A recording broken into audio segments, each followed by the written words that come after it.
Welcome to Nasdaq Trade Talks. I'm Jill Malandrino, Global Markets Reporter at Nasdaq. Joining us for this segment, we have Frederick, Managing Director of Trading and Derivatives at the Schwab Center for Financial Research, to discuss possible scenarios for a rate hike this week and Fed policy. Randy, it's great to see you as always. Welcome back to Trade Talks. Thanks for having me back, Jill. You got it. Let's play some catch up here. Last time we spoke at the end of February, you noted that March is typically a positive month for stocks, but I don't think anyone anticipated what played out in the news cycle, considering we were largely focused on ChatGPT and guessing what the Fed was going to do in terms of rate hikes and policy shifts.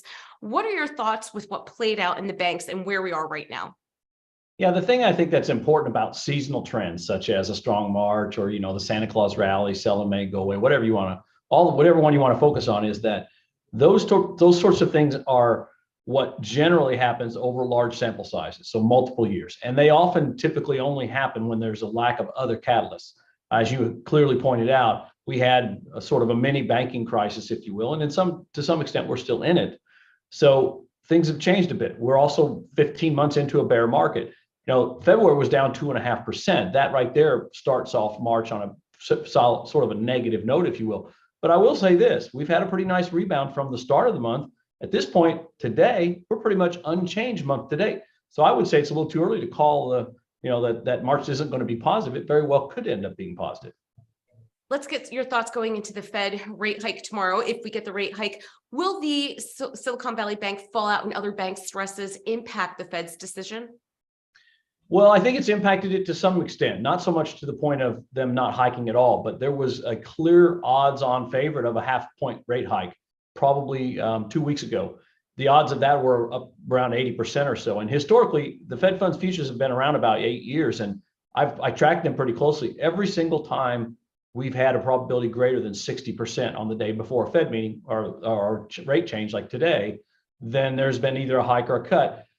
That was up over 80% for a half a point. Well, obviously that fell all the way down to really only about 20%, which for a quarter point. So there was a point briefly just about a week ago where we weren't expecting any hike at all. Well, now those futures have gone all the way back the other direction, but they have not exceeded 100% yet, which means now we're looking at about an 80% probability of a quarter point hike. So I would say there's a very, very good chance that that's exactly what we'll get. And frankly, given the challenges in the banking sector, I think that's the right move, because you can't fight inflation with higher rates and also create stability in the financial markets with lower rates at the exact same time. And in fact, it's a very easy argument to make, and almost everyone has made it, that it's this pace of rate hikes, 4.5% in 12 months, that actually has caused some of these concerns in the banking sector, because holdings in treasuries, which of course are low risk if you hold them to maturity, have lost enormous amounts of value. And it's those unrealized losses that have created all these concerns. Mm-hmm. And fundamentally, we've seen growth stocks come back into favor. We've seen that with sector rotation. But from a technical perspective, how does the Nasdaq 100 appear to be holding up? Well, it's holding up great. Of the major market indices, it's up 16% year to date. So it's the strongest one by far.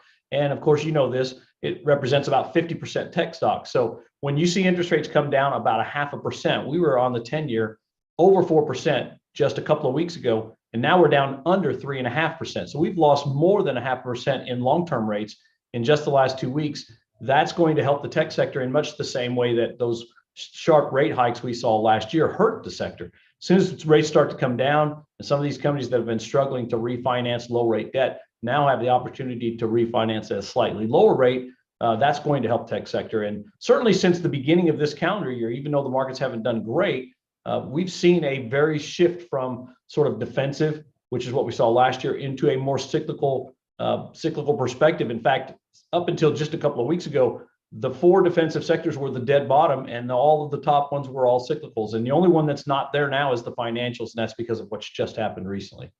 Yeah, it's so interesting. The index is up 16%, but Randy, it doesn't feel like it. It feels like there's been so much volatility in the market, whether it's to the up or downside. The fact that it's up 16%, you kind of have to take a step back and realize that, it's not quite as bad as it might seem out there with the headlines.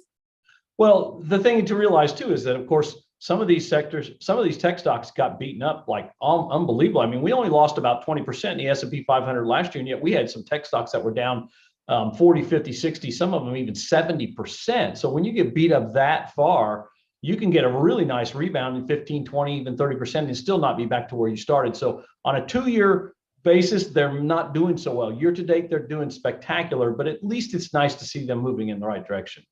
All right, Randy, appreciate the insight as always. Thanks for joining us on Trade Talks. I'm Jill Malandrino, Global Markets Reporter at Nasdaq.